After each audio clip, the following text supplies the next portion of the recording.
Hello, Namaskar, warm welcome you all. You all are watching us on eVidya channel number 6 to 12 and beside this on our official YouTube channel, that is NCERT Official. My name is Rujan Rajput and this is a live interactive session of CIET NCERT. Once I welcome you all again on this 5-day 5-hour online training program on cyber security concerns in emerging technologies, organized by CIET NCERT in collaboration with Indian Cyber Crime Coordination Center, Ministry of Home Affairs, to enhance the understanding of teachers, students, educators and various stakeholders on social media and its various aspects to cyber security. Today we are on day 4. We have another important topic to discuss today, that is online banking and cyber security concerns. And to give information on this particular topic, we have a guest, Sir Shri Vishal Deeman. Sir is a Deputy Director from I4C MHA. Sir, Namaskar, warm welcome. Namaskar. So, as you all know, Sir is with us and this is day 4. On day 1, we learn Internet of Things. On day 2, we learn ransomware, emerging threats and its countermeasures. And on day 3, we learn the topic Artificial Intelligence AI-based attack. As on day 4, we are talking about online banking and cyber security concerns. So, on day 5, that is the last day of this training program, we are talk about demystifying cyber threats. So, dear viewers, on the day 5th, 9th of Feb of this training program, a quiz will be conducted for you, will be given to you. If you score 70% marks or above than 70% marks, a participation certificate will be given to you, and for that you have to watch all these 5 sessions. So, wish you all the best, very best for this quiz, and towards the end of this session I will give you whole information. I will explain you how you can register yourself and participate in this quiz, and I am sure many of you already registered and participate in this quiz. But now time to start this session. Before start this session, I love to share that how you can connect with us. There are so many mediums to connect with us. First of all, you can contact us through our contact number that is also flashing on your screen. You can make a call to us on 8800440559. Beside this, you can put your queries and question on our live chat box option of YouTube, and beside these all mediums, you can write a mail to us on our particular training mail ID, that is training.helpdesk@ciet.nic.in. So let's move on to today's topic, as topic is very important. That is, again I remind you, online banking and cyber security concerns. Sir Shri Vishal Deeman is with us. Sir, as this is a very important topic for today, sir, how can users enhance their online banking securities and what is phishing? These are the very common question one can think about this. So can we start from these questions? Yeah, sure. First of all, I would like to thank NCERT for providing me an opportunity to present this topic in front of the viewers. And before taking on to you about this presentation and online banking and cyber security concerns, I would like to let you know during this presentation how this online banking started and what are the security concerns and what will be the challenges when you go for the automation and the modernization in this digital world. So moving ahead, understanding and introduction to the online banking.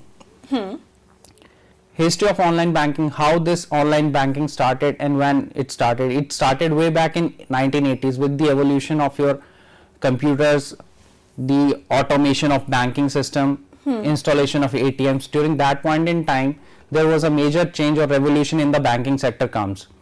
And then after this is in ATM usage, we moved on to, or the banks moved on to the online banking infrastructure. They automated by the installation of the hardware infrastructure like computers. They started using the internet services in the 19th era, in the 19th decade.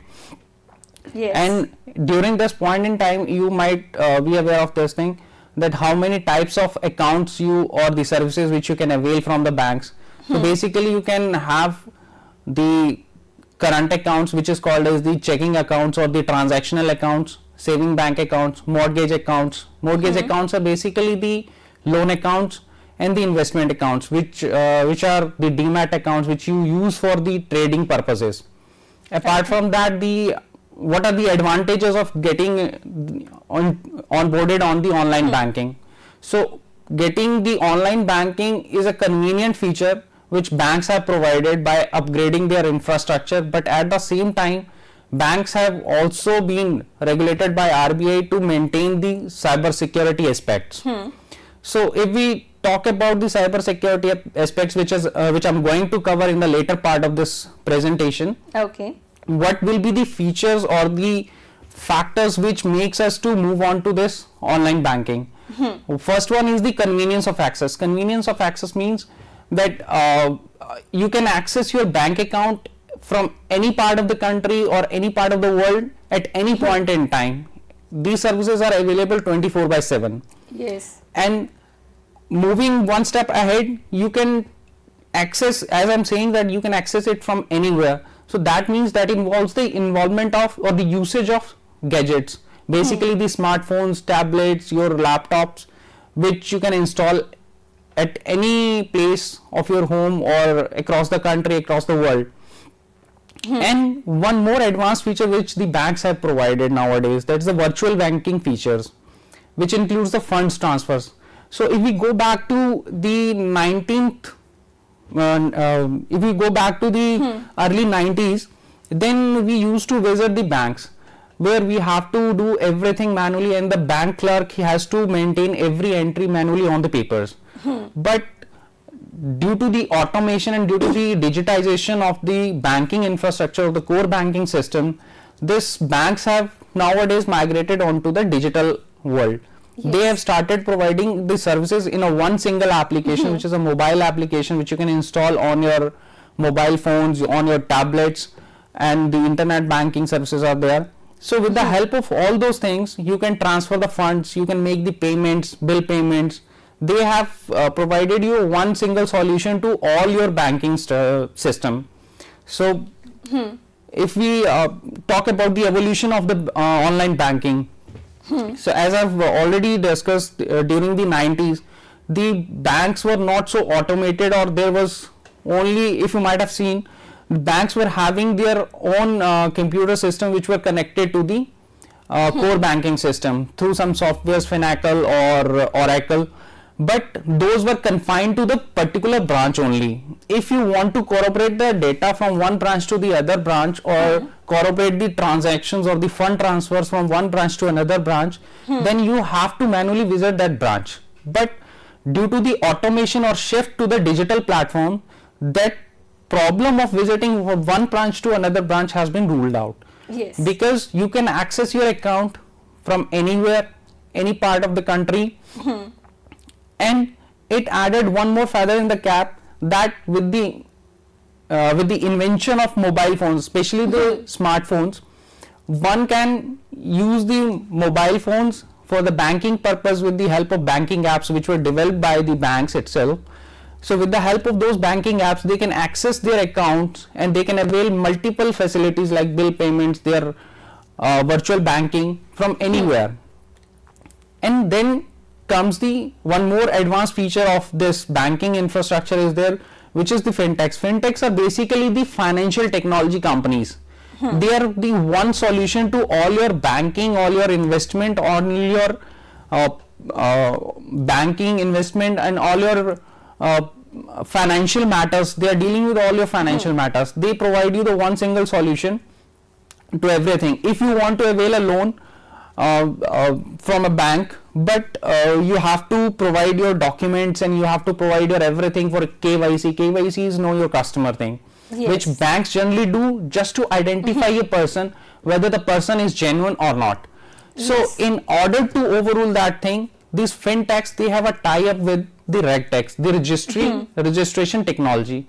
They have the access to your whole documents, including your Aadhaar card, PAN card, all your KYC documents. So what they do, if they want to provide you some service, like you want to avail a loan, you want to go for some trading facilities, So what they do, they will take the digital documents from you and they will verify those documents in the fraction of seconds. If you might have observed, at some point in time, if you want to avail a mobile phone connection, so what you usually do earlier in the yesteryears, what we used to do, we have to visit some office of either BSNL or Airtel, then we have to fill some form, and then they were supposed to issue us the mobile SIM card.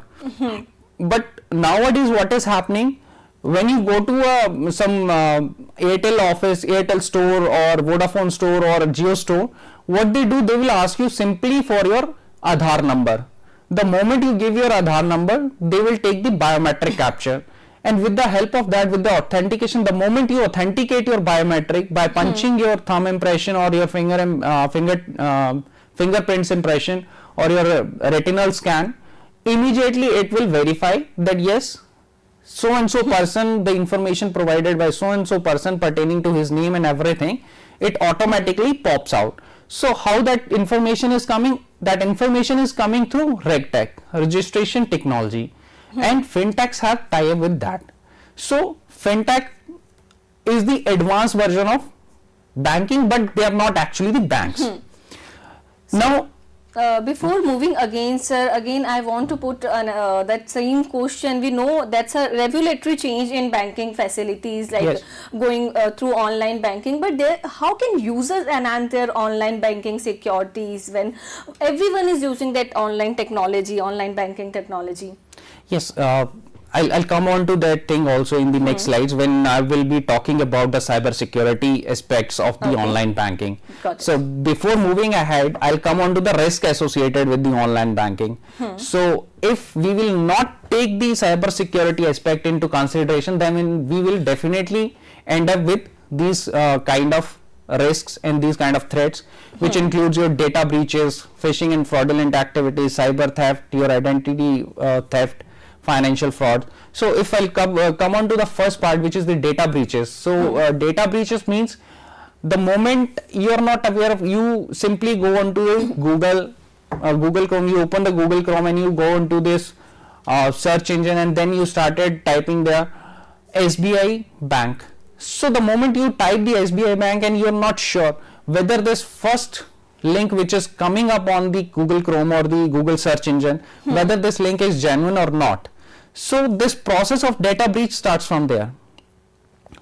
If that link or that website is genuine, they will definitely take you to the right place. But if that website is not genuine, so what they will do, they will try to breach the information which you are putting in, especially the login credentials. And apart from that, data breach comes through many ways, like use of malwares. You are installing the applications on your mobile phone or your smart devices like your tablets. So during that installation process, you might have noticed that the particular application is asking us for some kind of permissions, and it asks us to accept the privacy policy. So I'm sure about this thing, hardly anybody would bother to read that privacy policy or the instructions or the permissions, that why this particular application is asking us to fetch or to obtain the permissions for that particular like SMS or our media gallery. So data breach starts from there. Some of the applications which are the malware applications, they start taking or the capturing your this data using the keylogger softwares and some other malware or spyware software. So data breach comes into that picture at that point in time. So and next comes to the phishing and fraudulent activities. So if we talk about the phishing and fraudulent activities, then we have to go to the one step next. As I'm showing this slide where it this phishing, how this phishing works. Okay. This is what I'm going to tell you. There are, you might be able to see the two different screenshots. One is for Yono SBI and the other one is for Citibank. But the moment you'll go into this thing and with carefully and with proper attention, if you want to read the links which are given on the top of these, which I've highlighted in the rectangles, in the red rectangles, you might see that these are not the SBI links, these are not the SBI websites. These are some phishing websites which you receive through different channels. Yes. Again, I'll come back to the same slide. The phishing and fraudulent activities, it happens through SMS, through some links, through some mails, where the fraudsters, they will provide you some links that they will try to lure you that yes, we are providing you some lucrative rewards if you log into the system. If you if you circulate this link to 10 other people, you will get so and so rewards. Yes. So that is how this phishing process starts. Then comes the cyber theft and the identity fraud. So cyber theft and identity fraud is again more or less a kind of phishing attacks where we are not sure, or the users are not sure that what kind of website they are accessing, whether it is the genuine website or genuine banking website which they are accessing or not. Okay. Financial fraud is again, it is the next step which comes after your theft of identity. Now, to give you an overview regarding the cyber security, what cyber security is and how this thing comes into the picture, here I am going to address your question that what are the measures which a person has to take care of regarding the safe use of banking infrastructure. Yes. So there comes the cyber security into the picture. Cyber security is nothing but it is just the good practices which you have to take, which the service provider and the users have to take into consideration while availing some service or to provide some service.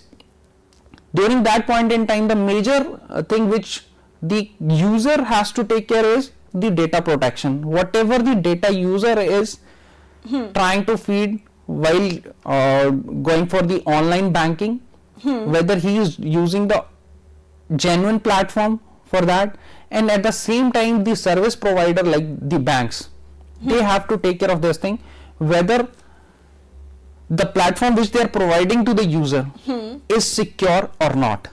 Some of the in the next slides I'm going to show you the examples with the case studies where the data breach led to the poor cyber security practices used by the banks led to the huge loss to the banks. Okay. But prior to that, this cyber security aspect, it's not a one single step change which the banks has to do in their infrastructure, in their softwares. It is a multi-step process which banks has to take care of so that they can protect the data of the users, so that they can protect the information which is provided by the users after trusting the organization or after trusting those banks. What the banks or the institution has to take care is to under this cyber security umbrella, what the banks has to do, they need to provide the data encryption. See, it's not a one-way communication. It's like user is accessing an information from the farthest part of the country. Most of the banks are having the headquarters in Mumbai. Yes. So if a customer is sitting there in the northern part of the country, he's accessing everything virtually because he's accessing the Mumbai based server. So everything is done in a process where everything is connected through internet. So during that point in time, if their machines are interacting through this internet, then when a user is accessing, at the same time user is requesting some query while putting his credentials, and that query will hit the server of SBI or any XYZ bank which is based out there, in their headquarters is based out there in Maharashtra or in Mumbai, basically the data center of the servers. Yes. So from there, the moment that query lands at the servers with the access credentials, then the firewall, which is one part of the cyber security aspect, they will check whether the user is authentic or not, whether the information provided to by the user is authentic or not. If the user is authentic, they will authenticate that user to access their system. So if there is any issue, and that information comes in the encrypted form and it will be decrypted at the server end. So if the user is not genuine, that will then and there be identified by the servers if they have the best practices deployed on their servers pertaining to the data encryption and data security. Yes. Then comes the authentication protocols. Authentication protocols again works on the same lines where you have to provide the genuine access credentials. If your genuine access credentials are genuine, then you'll definitely get authenticated and definitely you will be on getting the access to the system. So and here comes one more important part, which is the app permissions. So during that point in time, if you are installing an application, like I've shown this in the next slide, I'm going to show it on the next slide, this banking malware. Okay. So if you are installing the genuine application on your system, Yes. so genuine application requires very few permissions. Only the genuine permissions are required by those applications. But if that application is not genuine, then it will definitely ask you for many permissions, which they are going to use to clone your data in their own servers. Oh. Yes. So what they will do, the fraudsters will do, they will use that information and then they will try to get access to your personal information, your bank accounts, your financial transactions, your financial services, and with the help of this they will be able to do the financial fraud with you. Yeah, like on yesterday's topic we talk about artificial Yes. AI based Yes. tags. So this is the type of something. Yes, it is more or less similar, where we can deploy the AI based modules and they can automatically they fetch out the information. So common cyber threats, what are the common cyber threats during the online banking which we come across? Malware attacks, social engineering tactics, ransom incidents, phishing scams and OTP bypass. So these are basically the threats or the tactics which are used by the cyber criminals or the fraudsters to dupe you or to take your money away from you and to to victimize you. So if we talk about the malware attacks, as it's shown in the slide, if you carefully go through the slide, then you will find on the left side of the slide you will find the APK files which are with the different names. But when you open those APK files, so the first one which I've seen I've given in here is the Axis Bank's APK file. And in the right hand side screenshot, which is the technical analysis report prepared by I4C, in the right hand side you will find that Axis Bank app, the first interface, the user interface looks quite similar to the Axis Bank app, but it is actually not the Axis Bank app. It is basically the clone of that app. So what the fraudsters have done, just to deceive you, they will create the look-alike apps the moment you will install those apps. And one more thing I would like to flag upon here, these apps are hardly get published on the Google Play stores. So what the fraudsters will do, they will use the phishing mechanism. They will either send you the link through your emails or through SMS. So with the help of which they will ask you, or they will somehow try to convince you to click on the links and provide the information. So the moment you click on those links, they will take you to some other virtual links or the websites from where you will be asked to download these APK files and install these APK files. So people have this habit, everybody wants to have a free lunch, but to be very true, nothing is free in this 21st century. So everything costs you something. So in the greed of having free lunch, people do download these APK files and they install these APK files on their system. And the moment they put their credentials in these APK files, including the OTP also, so these APK files will take them to some other, either they will not let you get into this Axis Bank infrastructure or whatever the bank application which they have cloned. So the moment you put your credentials into these APK files, those credentials will be shared with the fraudsters who are sitting in the remote location, and afterwards you will get the OTP. Yes. But that OTP, the moment you will get the OTP, that OTP will be shared through these malware apps to the fraudsters. So the moment these apps share the OTP, the individual or the fraudster or the cyber criminal who's having the full access of your banking system, they gets into the bank infrastructure and your profile, and then they started taking out your money. So or this is, another side, using public computers or using unsecure Wi-Fi is also not safe for using online banking. yes, certainly, because if you're talking about the publicly available free Wi-Fi, you are not aware of what kind of security measures or the cyber Yes. security measures they have taken into consideration. What are the best practices which they have taken into consideration? See, if you are accessing the public network, so Okay. during the public network, what you will find that you're not aware that whether the system or the or the device which you are using or you are connecting to that public internet, public Wi-Fi, whether that public Wi-Fi is safe or not, Yes. whether they have been audited or not. So during that point in time, your information might get compromised. So during that point in time, what will happen? The fraudsters, they will find it an easy target and they will definitely dupe your money.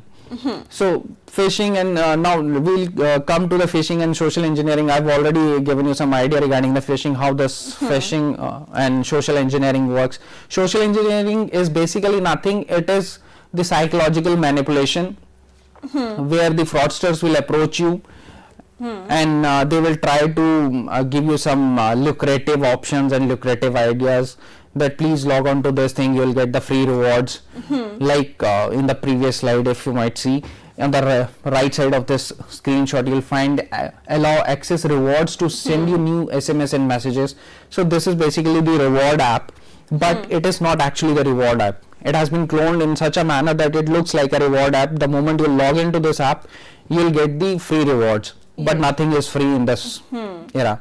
But at that time, what should users do if they receive suspicious that emails related to their online banking?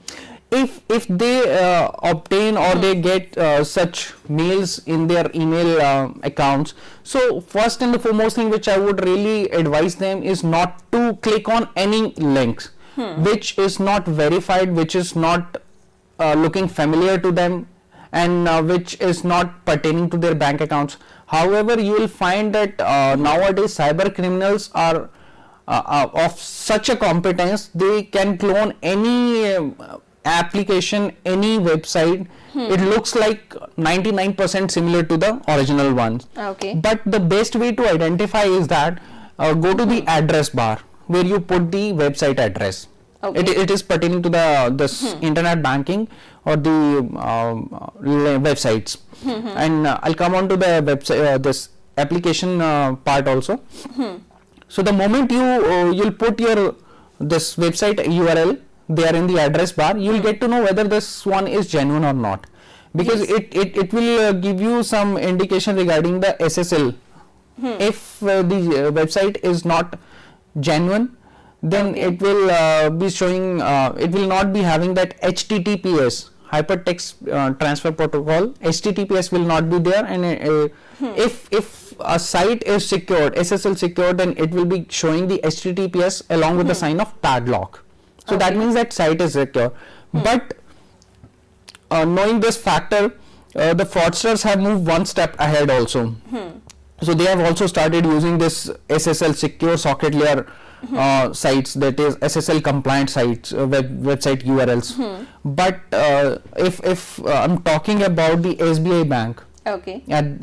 for this particular URL, so SBI is on online banking. If I'll go to this, then SBI.in would be the genuine link. Suppose if SBI.in is the genuine link for SBI bank, so what these fraudsters will do, they will, instead of using .in, they will do SBI.com, which is not the genuine link, but it looks like a SBI. So what you will do, you will find that yes, this is the genuine one and we should go for it. But the moment you will go for it, and you will find that you will end up with sharing your credentials, and your whole credentials have been compromised. So rather than putting on to this thing, always try to get to know what actually is the genuine site website. So you should have a knowledge about that, and do not click on any of the suspicious links which you are getting either through SMS or through your email accounts. I mean, they will, as I've already told you, that they will provide you some, they will ask you for some lucrative, I mean, options, and they will ask you to, they will try to rather convince you that you will get 2000 reward points with the help of which you can do this thing, or they will rather try to put you in some kind of fear or threaten you. Okay, your this ATM card will be blocked on dated so and so, please for eKYC or KYC kindly call on this number. Okay. So let me tell you one thing, none of the banks share such kind of SMS pertaining to your bank details. They will never ever ask you for eKYC or over the phone. So if you are getting any such kind of mails or such kind of messages, I would really appreciate the public to please visit your home branch, so that you can have direct one-on-one contact with the branch, where you can you can avail the services if you have any issues pertaining to your bank. Yes, as sir told me before this session, I must mention there, if you have to report any kind of cyber crime, then call on 1930, or please visit www.cybercrime.gov.in. Am I right, sir? Yes, it's certainly. So if I'm talking about the social engineering, I've shown you, I'm showing few of the examples of the SMSs which are containing the links. So if you'll see the, they are asking you to click on the link to confirm. If I'm talking about the first one, which is mentioning the loan SMS harassment case. Yeah. So they are asking you to, they are saying that your loan application has been approved and you need to click onto this link. The moment you will click onto this link, they will get the access of your mobile phone, because this link must be containing some kind of spyware or malware which will be deployed on your mobile phone, and your mobile phone will be compromised. So in that condition, if your mobile phone is compromised, the first and foremost thing which you have to do as a preliminary kind of, it's like a kind of first aid for you. Yes. So immediately disconnect your internet and then switch off your phone. And even if it will not work, then reset it to the factory settings. However, that will lead to a loss of your data, but it will save your hard-earned money. And one more thing I would like to mention here is that if you see the first one, the left screenshot, which is mentioning VKAMINTN on the top of that screenshot, which is the SMS header. Okay. So generally every SMS header which is issued by Telecom Regulatory Authority of India is mentioned there on their site. So if you are receiving any such suspicious link or any such message, phishing message on your phone, so please check that SMS header on TRAI site, that is Telecom Regulatory Authority of India site. And apart from that, if you're getting such links, then I would really appreciate the viewers if they can report the same thing on nationalcybercrime.gov.in. We have provided you the facility for reporting suspect.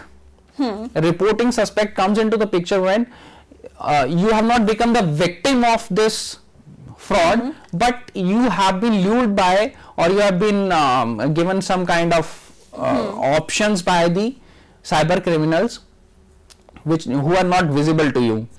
So and next comes the OTP bypass, which is actually happening nowadays. The cyber criminals are doing. So they are doing it through many options, which includes your mobile applications. So what they usually do, they will provide you some link, and knowingly, unknowingly, because kids are not that aware of using these SMS, what SMS or what mail is containing, what kind of information, what kind of link is there. So knowingly, unknowingly, if they click on this link which is containing the SMS forwarder, so what it will do, it will, the moment you access your banking information or any kind of information, the OTP which comes on your mobile phone will then and there be shared with the publisher of this app. Okay. So who is sitting in the remote location and having access to everything. So it's basically a kind of SMS forwarder, as the name is clear. It will forward all the SMS to that particular person, including your bank information and everything, because we are getting the bank transaction details or the through messages. So it will do it in that way. So call based OTP theft. Call based, when your calls are spoofed. So your number will be there, but you will not getting the actual call. So your number, this call spoofing is there. So during the call spoofing, they will take the OTP. Okay. Remote control is basically earlier we have this remote access thing in picture. So what we do in this case, during while taking the remote access of your screen or of your device, sometimes people are genuine and sometimes people are not genuine. They it's like, if I cite an example, suppose I have to procure something from the market, or I have procured a laptop from Dell, and when I go back to the seller, I need to get the services done for my laptop. It's been like it's giving some error, some kind of troubleshooting is required. So if I'm not visiting the genuine supplier or the genuine store, so what they will do, they will there will be some third party. If I'm visiting some third party, so what they will do, they will ask me to give them the access, remote access. Okay. So during the remote access, it will be asked by both the persons, whether it could be the genuine dealer or the ingenuine person. So the genuine will not take any of the information. They will not take or fetch any of the information from your system.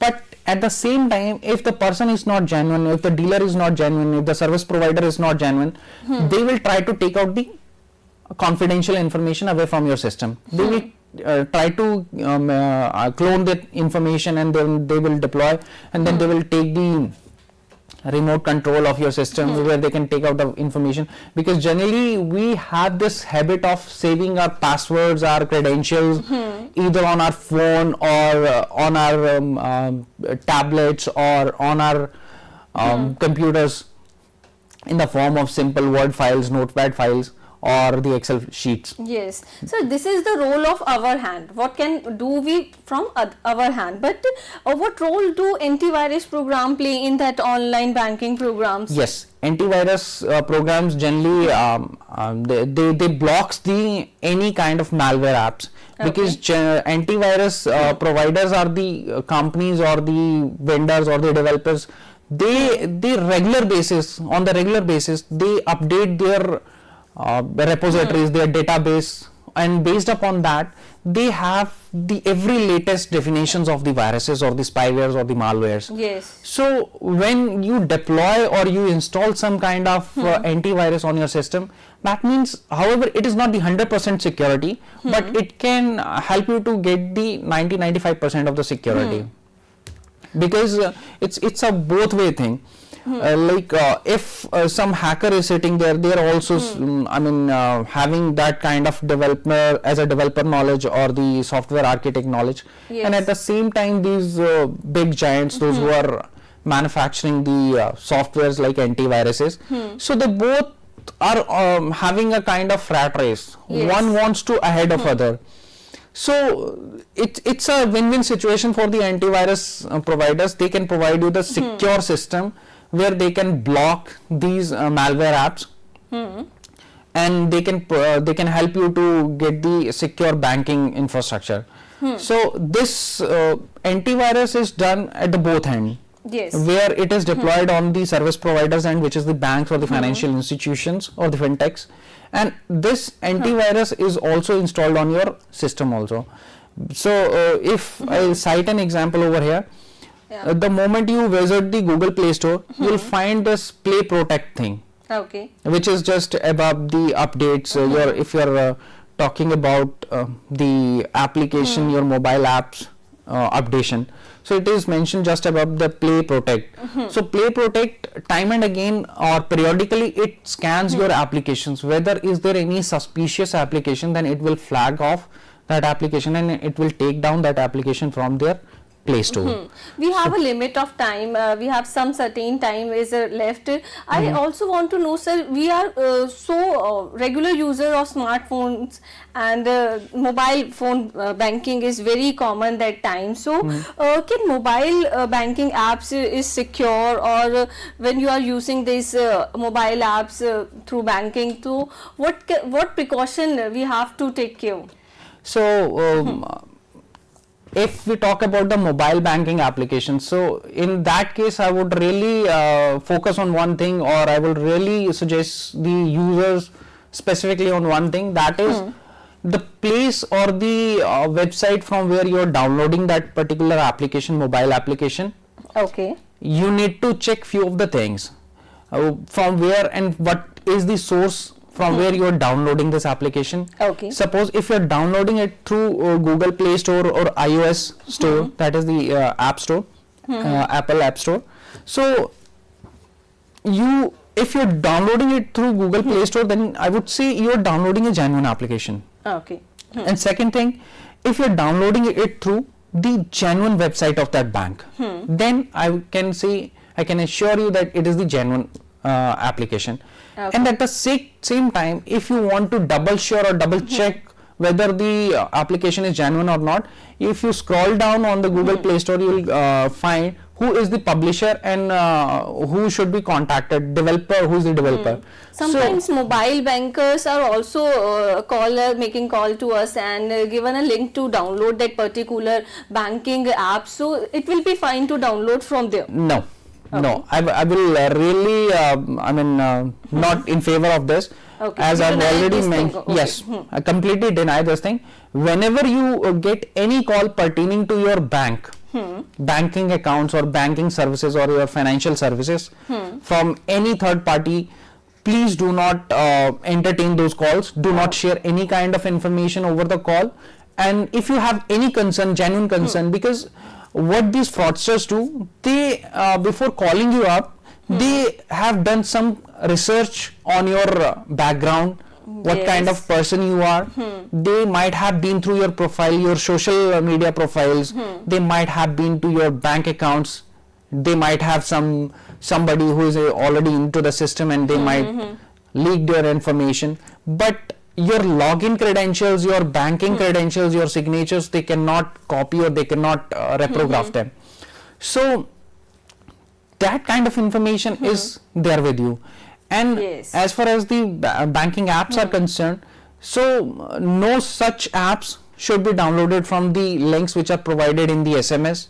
If you want to download any application, either it has to be downloaded from the genuine website, or it has to be downloaded from the Google Play Store or the iOS Store. Yeah, that's a really powerful lines I got from you, and I really appreciate. Thank you for these lines, and that completely deny to my that concern. Okay. And security measures, if I'll go to the slide, security measures in online banking which we have to take. So first one is the biometric authentication. Nowadays what we are trying and the banks are doing, they are moving one step ahead. Biometric authentication means they will, the banks will use your biometric, like your Aadhaar is having, your fingerprints are there, your retinal scan is there, your face is there. So banks are moving one step ahead to introduce these things or inculcate these things, and few of the banks have already done a wonderful job on this. And they are using such features for authentication purpose, because your fingerprints are unique, your authentication through retina is unique. So these are certain unique features. But fraudsters at this point in time, they are also one step ahead of this. They are doing their own research and development work. They will try to copy your fingerprints, your thumb impression, your finger impression. And second fact, so in order to avoid these things, always try to have a multi-factor security, that is a two-factor authentication. One has to be done either through biometric, and the second has to be done through OTP. So there are many things. If the viewers must have used their Facebook account or the Insta account, where they have provided, the Meta has provided you the two-way authentication or if they are using their Google Gmail accounts. So we have this two-way authentication, which is like pretty secure thing, but it is not that secure, and we are as a cyber security agency in India, so we are trying to evolve a few options, and certain is also there. We are trying to evolve certain options so that we can strengthen up this authentication system. This server secure server infrastructure, encryption protocol, firewall protection, regular security updates. These first three, the secure server, encryption protocol, firewall protection, these has to be deployed at the service providers end, that is the banks or the financial institutions which are providing the such services. The last one is the regular security updates. These updates has to be installed from both end. It has to be installed by the user on their mobile phones or on their gadgets, and it has to be installed by the service providers. So why I'm specifically saying this thing, that the regular security updates has to be updated on a regular basis, because it contains some of the security patches which can rule out the vulnerabilities. Yes. So if your system is vulnerable, then you cannot expect 100% secure transactions or secure banking on your mobile phone or on your gadgets. Then comes the multi-factor authentication, which I've already discussed. Multi-factor authentication is, it could be your password along with your biometric, it could be password along with your OTP, and it at times it could be both the things.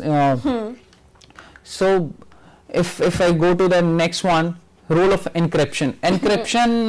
Why this word encryption and this process of encryption comes into the picture in online banking? Because encryption is it's nothing, it's just a mode to hide up your information, in simple words, if we say, it's a mode where your information is broken up, or it's hidden in such a form, in the form of figures, in the form of numbers, in the form of alphanumeric alphanumeric system, where only the banks and the user, only the service provider and the user can understand what the information is transmitted and how this information can be used, because the banks have used certain kind of algorithms for doing this encryption. There is like 64-bit, 128, 256-bit encryption. Nowadays 256 is mostly used. Secure data transmission, it is done through encryption mode. If your data is encrypted, basically data is encrypted and it contains a key to open this data.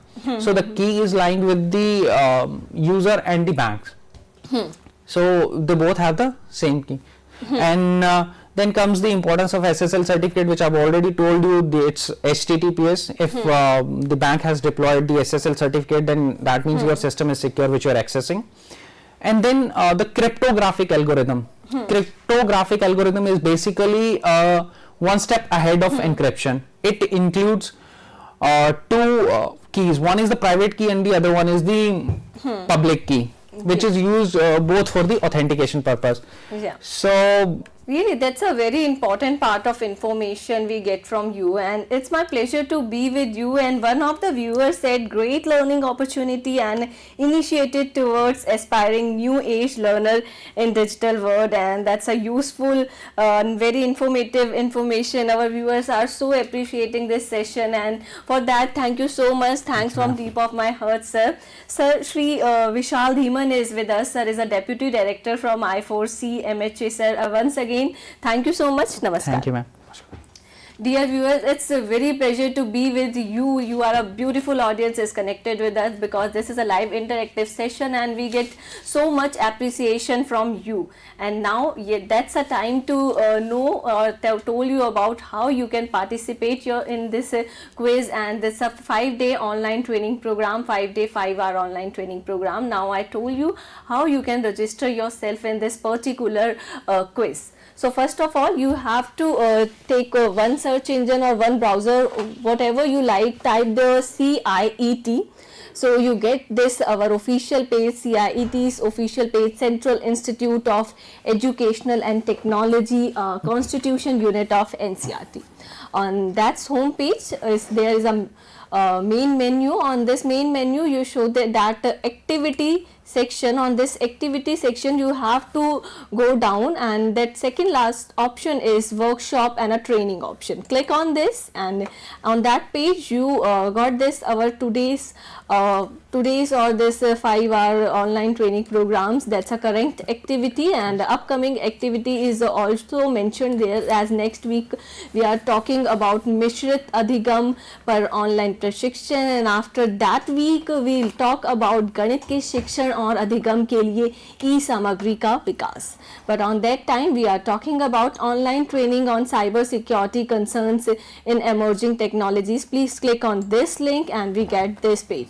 This is our 5-day 5-hour online training program, and that's our schedule is showing on the right side of the page, and each and every information is shared on this page. Who can participate in this quiz is clearly mentioned there. If you are a student, you are a teacher, educator, parent, administrator, or you are a general public, everyone is welcome, and we are so happy if you register yourself in this quiz. After that we have an objective to conduct this 5-day online training program. That's already mentioned then, and program schedule is also there. And on day 5, Friday, last day of this online training program, we learn demystifying cyber threats intelligence with Sir Dr. Deepak Kumar. Sir Deepak Kumar is a senior cyber intelligence expert. Sir is coming from I4C MHE. And how now I told you how you can participate. You have to click on this link, or you have to scan this QR code and you get the page. On this page you have to mention your name very clearly, your information very clearly, and last day 5:30 is the time that is decided to conduct the quiz. So be ready and all the very best for this quiz. Or if you participate in this quiz, post session quiz, you have to score 70% marks, and above you can get a participation certificate for this. After all this, you have to submit your feedback. Please submit your feedback, whatever you like about this session, whatever you don't like about this session. Please feel free to give your all feedbacks towards us, and we have a particular mail ID for this training program that is also mentioned there, training.helpdesk@ciet.nic.in, or further you can call for any query on 8800440559. So that's all about our quiz program. Our viewer is with us, and tomorrow we will meet again on that same time 4 to 5 p.m. for day 5 program. We have a topic demystifying cyber threats, and meanwhile in some minutes we have another important live session is going on here of Sahyog, and topic for Sahyog session we have from confused to centered, powerful techniques to fight exam anxiety. So that's a very important program, and Sahyog and Paricharcha is conducted by Mano Darpan, as you all know. Now time to wrap up the show. My name is Srujan Rajput, and I am signing off from this 5-day 5-hour online training program. Be take care of yourself and have a nice day. Namaskar.